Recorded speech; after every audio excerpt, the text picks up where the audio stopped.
This shit crazy, bro. Mike Tyson. Hey Mike. Salut à toi, dans cette vidéo, je vais te parler de Mike Tyson et de son histoire avec le fameux énergumène parasite qui lui cassait les couilles et qui l'a cogné. Je sais pas si tu as vu cette info récemment qui a tourné dès qu'un boxeur justement se défend, exprime sa volonté d'être tranquille, et on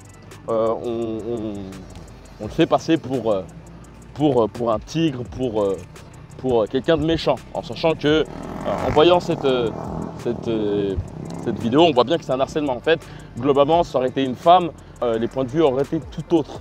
Je pense pas qu'après qu'une femme serait mise à frapper ce mec, mais j'ai pu comprendre avec les participants de mon précédent bootcamp qui a lieu il y a quelques jours, qu'en France, simple fait de regarder une femme intensivement serait un délit.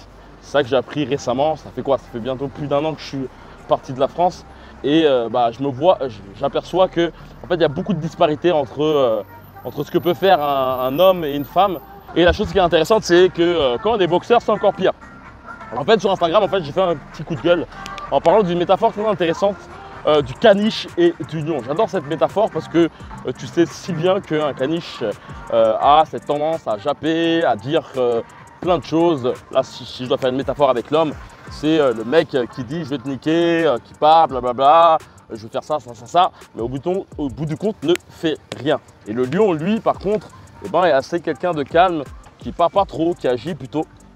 Et cette métaphore que je parlais, c'était du fait qu'on est dans un monde assez bizarre où un caniche peut casser les couilles globalement à un lion pendant un certain moment. En général, le lion ne rugit pas tout de suite. Attends.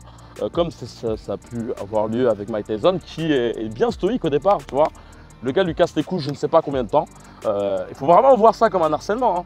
Après, Mike Tyson aurait pu peut-être demander aux hôtesses de dégager ce mec.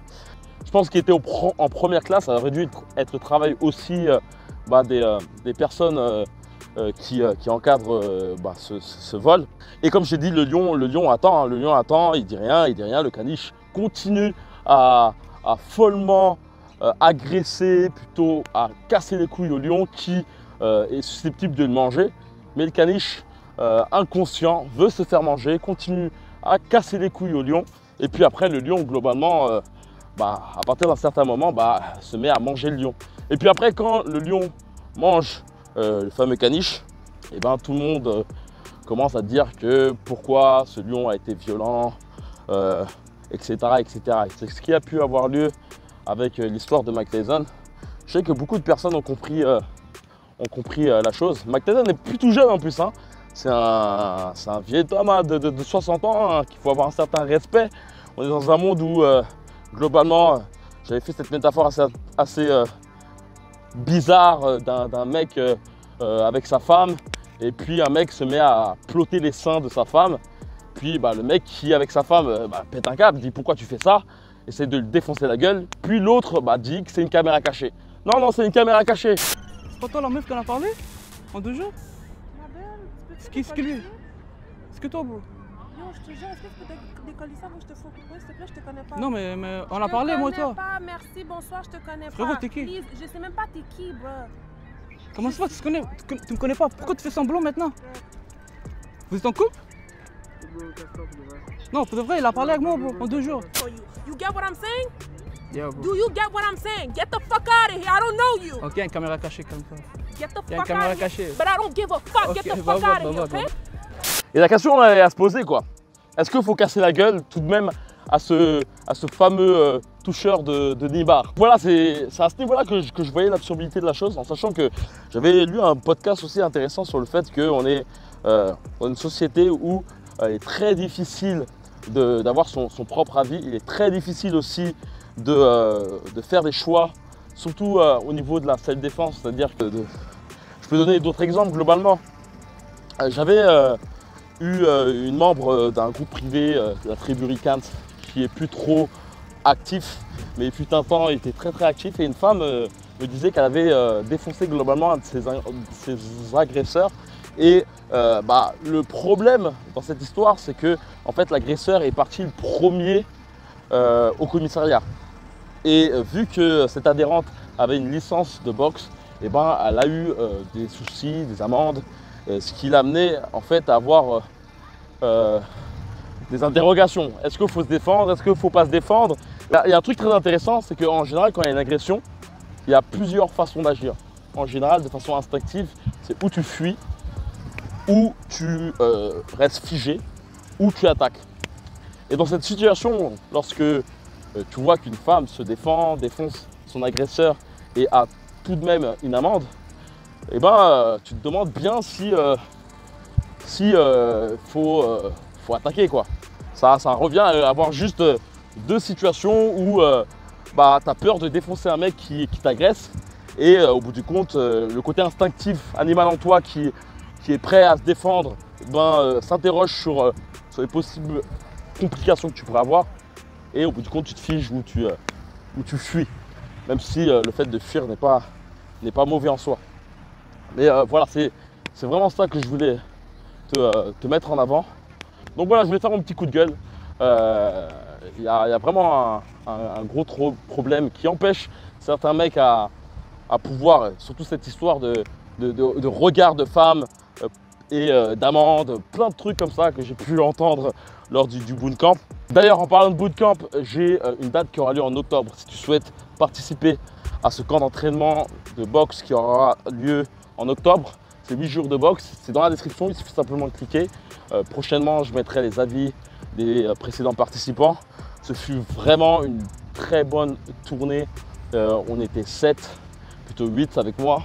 Il y a eu un père justement avec son fils de 12 ans, très bon boxeur, franchement très inspirant. Eduardo, très inspirant, d'autres boxeurs aussi, tout aussi inspirants. Pas forcément au niveau de la boxe, mais aussi au niveau de leur vie.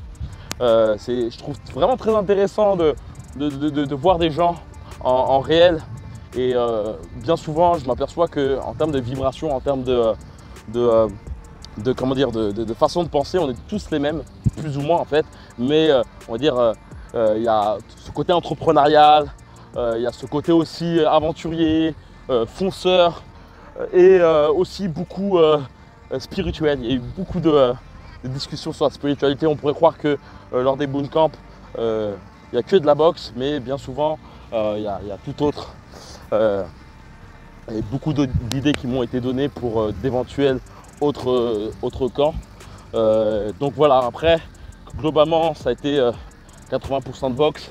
Le but de ce bootcamp, c'est de te permettre de devenir un meilleur combattant. Le but, surtout, c'est de te permettre d'être plus percutant, de mieux comprendre ta boxe, avoir un style plus incisif et surtout au niveau de ta défense, te permettre de mieux contre-attaquer tes adversaires. Car esquiver pour esquiver n'a aucune utilité.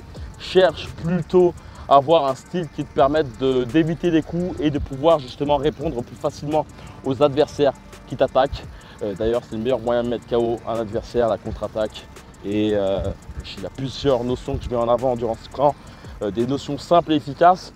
Et le but aussi de ce camp, c'est surtout d'être derrière ton dos constamment pour te permettre justement de devenir la meilleure version de toi-même en boxe. Et après, je ne te cache pas que le fait d'être dans un autre pays permet vraiment de switcher son cerveau et de voir que, par exemple, au Brésil, les gens sont plus joviales. En tout cas, à Paris, c'est mon propre point de vue en tout cas. J'ai l'impression que ce pays, après peut-être que parce que je suis aussi un gringo comme on dit, il me semble que ce pays en tout cas a ce côté un peu plus joyeux malgré le fait que beaucoup de personnes n'ont pas des situations aisées. Donc voilà, j'ai parlé beaucoup de choses là. Comme je t'ai dit, le bootcamp aura lieu en octobre. Si tu veux voir les dates, c'est dans la description, il suffit simplement de cliquer dans le premier lien. Et voilà, comme d'habitude, que la boxe est avec toi. Ciao.